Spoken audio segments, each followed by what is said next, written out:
बाहर निकलो तीनों की तीनों। आवाज सुनते ही तीनों घर के बाहर निकलती है।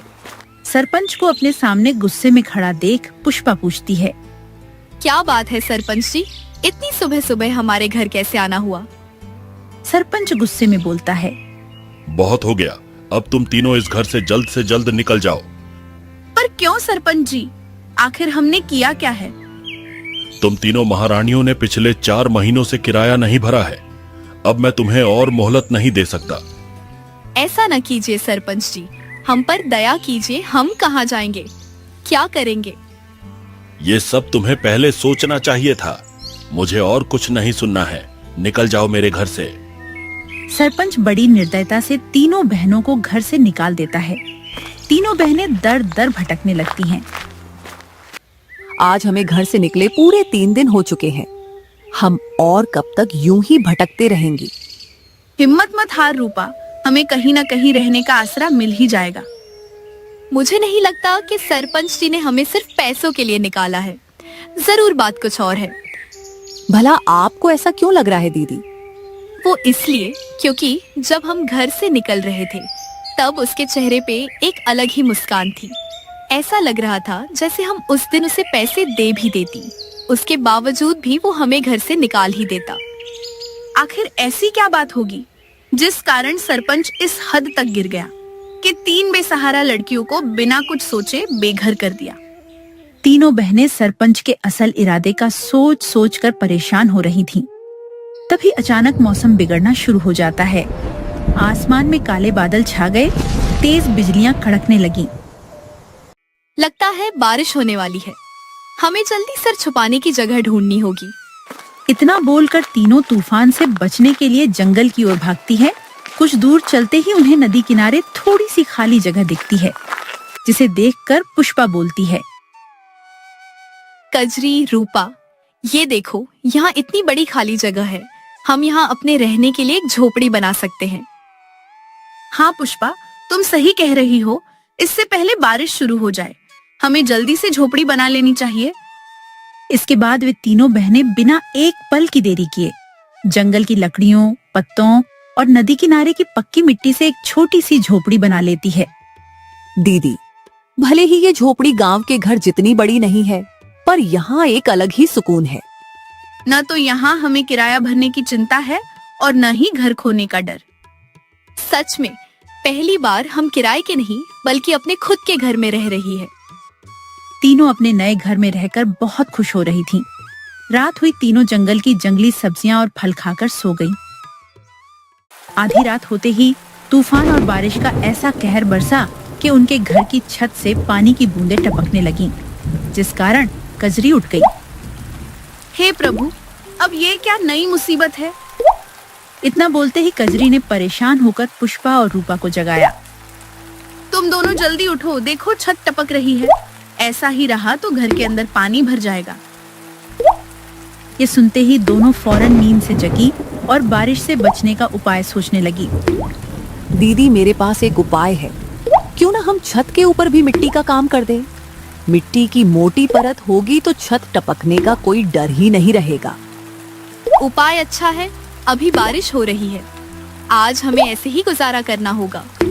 सुबह बारिश बंद होते ही हम घर की मरम्मत का काम शुरू कर देंगे। इतना बोलकर तीनों सुबह होने का इंतजार करने लगती है। छत टपकने के कारण वे सो नहीं पाती, इसलिए कोने में बैठी बैठी पूरी रात बिना सोए गुजार देती है।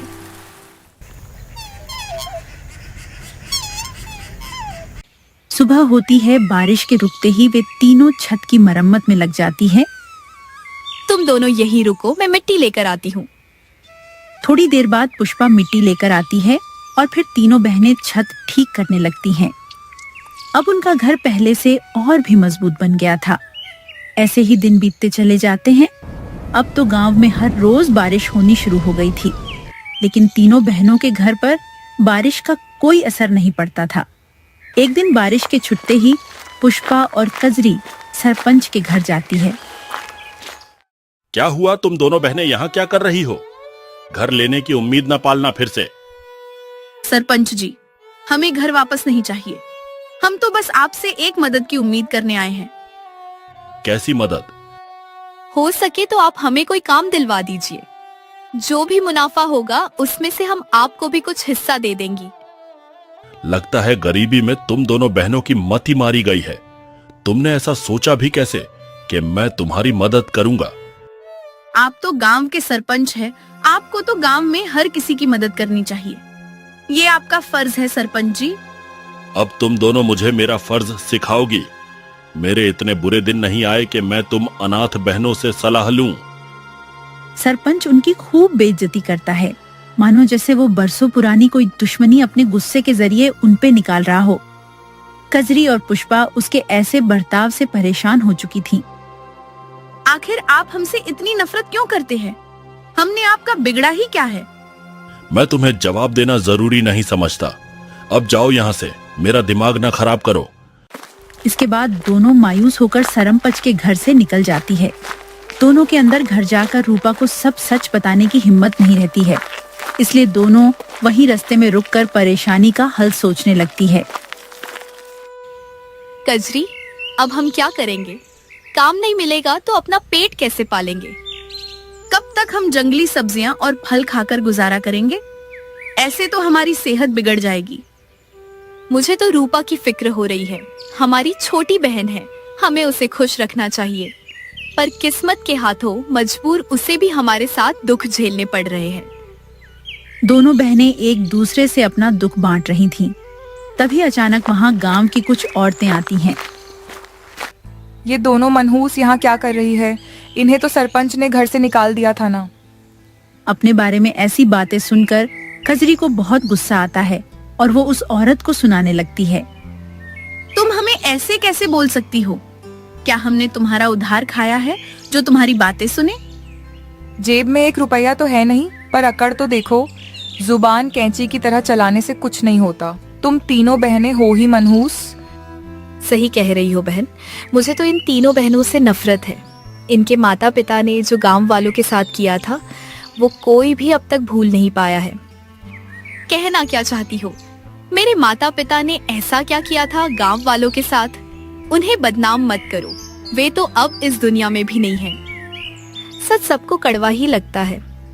खैर, हमें तुम्हारे मुंह नहीं लगना, हमारे पास इतना फालतू समय नहीं है।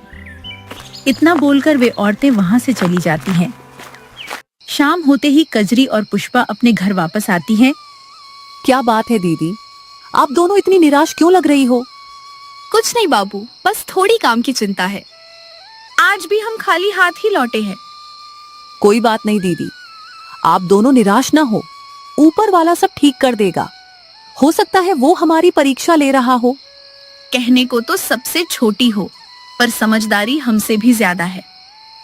मुझे ऐसा क्यों लग रहा है दीदी, जैसे सिर्फ काम ही समस्या नहीं है, बात कुछ और भी है। नहीं तो ऐसा तो कुछ भी नहीं है। तू ज्यादा मत सोच, जाकर सो जा, हम कोई न कोई काम ढूंढ ही लेंगी। तब रूपा, पुष्पा और कजरी रूपा को गांव में हुई चर्चा के बारे में कुछ नहीं बताती है। रात होती है। रूपा के गहरी नींद में जाते ही कजरी परेशान होकर पुष्पा से बातें करने लगती है। पुष्पा, आखिर गांव में सब हमसे इतनी नफरत क्यों करते हैं? जब देखो तब हमारे माता पिता को गलत क्यों कहते हैं? मुझे भी समझ नहीं आ रहा है। आखिर ऐसी क्या वजह है कि सब हम तीनों बहनों से इतनी घृणा करते हैं? यही सवाल उन्हें मन ही मन बेचैन किए जा रहा था।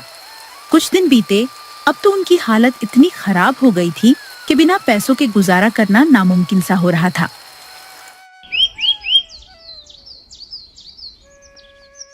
इसलिए एक दिन पुष्पा ने गांव के सबसे धनी व्यक्ति श्यामलाल से मदद लेने की सोची।